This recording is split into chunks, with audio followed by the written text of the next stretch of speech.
This is a quite unusual article of Freud's. If Freud was writing today, or was alive today, and he was asked to do a thought for the day on Radio 4, or a wreath lecture, or if he had his own Facebook page and came home angry and wanted a good rant, this would probably be something like the article that he'd write. It's called The Sexual Enlightenment of Children, and it was actually written while he was doing the analysis of Little Hans. Little Hans was the 4-year-old boy that Freud analysed through Hans's father, and it's his great case study on phobia. But it's generally this article really shows that Freud was directly experiencing and hearing the fantasies and the thoughts and the questions of a young child. And he was asked to write this essay for, he was commissioned by a kind of public health periodical. And they asked him to write on 3 questions. The first one was, should children be told about sex? The second question was, if so, when? And the third question was, if so, how? And Freud says, and I'm going to quote him because I think this quote is rather good. He says, "Let me admit to you at once that I find a discussion of the second and third points perfectly reasonable, but that to my mind it's quite incomprehensible how there could be a difference of opinion on the first point. What could be the purpose of withholding from children, or let us say from young people, enlightenment of this kind about the sexual life of human beings? Is it from a fear of arousing their interest in these matters prematurely, before it awakens in them spontaneously? Is it from a hope that concealment of this kind may retard the sexual instinct altogether, until such time as it can find its way into the only channels open to it in our middle-class social order? Is it supposed that children would show no interest or understanding for the facts and riddles of sexual life if they were not promoted to do so by outside influences? Is it thought possible that the knowledge which is withheld from them will not reach them in other ways? Or is it genuinely and seriously intended that later on they should regard everything to do with sex as something degraded and detestable, from which their parents and teachers wish to keep them away as long as possible?" End of quote. And Freud quotes the Dutch satirist, this is not his real name, this is his pen name, Multatuli, to the effect that concealment of anything doesn't maintain kind of a state of blissful ignorance. It does the opposite. It makes the person suspect the real truth more than ever.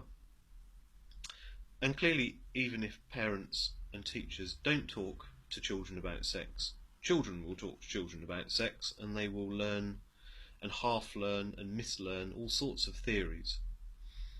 And as with all things, the more a child, or indeed an adult, learns, the more he or she wants to learn.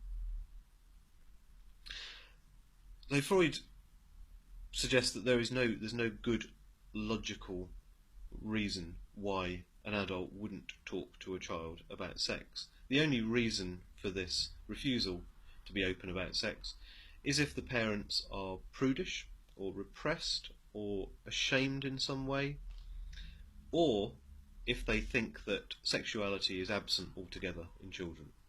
This is still the idea that is perhaps the most important insight of psychoanalysis, and still the most controversial, that children are sexual creatures, just as adults are.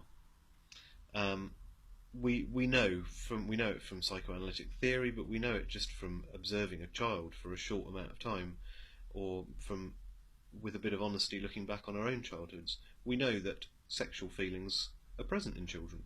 Sexuality doesn't just arrive in puberty.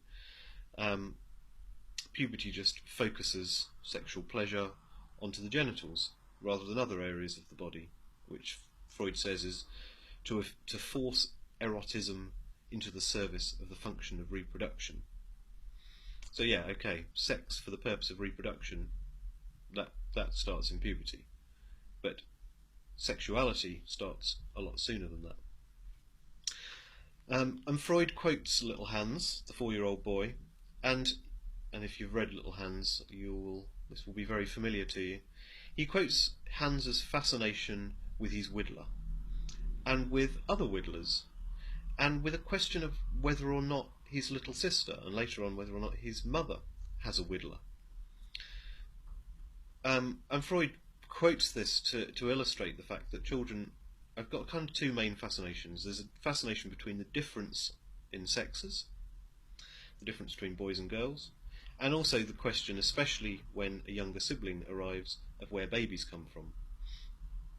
So if we are asked by a child, if an adult is asked by a child where babies come from, and they answer, their response includes some sort of stork or other baby carrying bird, we're doing the child a huge disservice. Children can see through these ridiculous answers, and if they know they're being lied to, they may wonder what the point is of any further research, either in about sex or about anything, and they will seriously lose confidence in the teacher or the parent or the adult that has fed them this bullshit. But Freud also says that it's really no better when we tell lies to children over and over and over again about sex, until one day, probably one day early in puberty, we have this dreadfully austere conversation where we explain everything in one kind of overwhelming, solemn, awkward speech. That's kind of Freud's argument, really.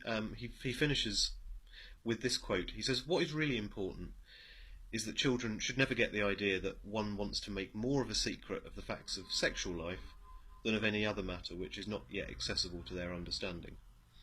And to ensure this, it's necessary that from the very first, what has to do with sexuality should be treated like anything else that is worth knowing about."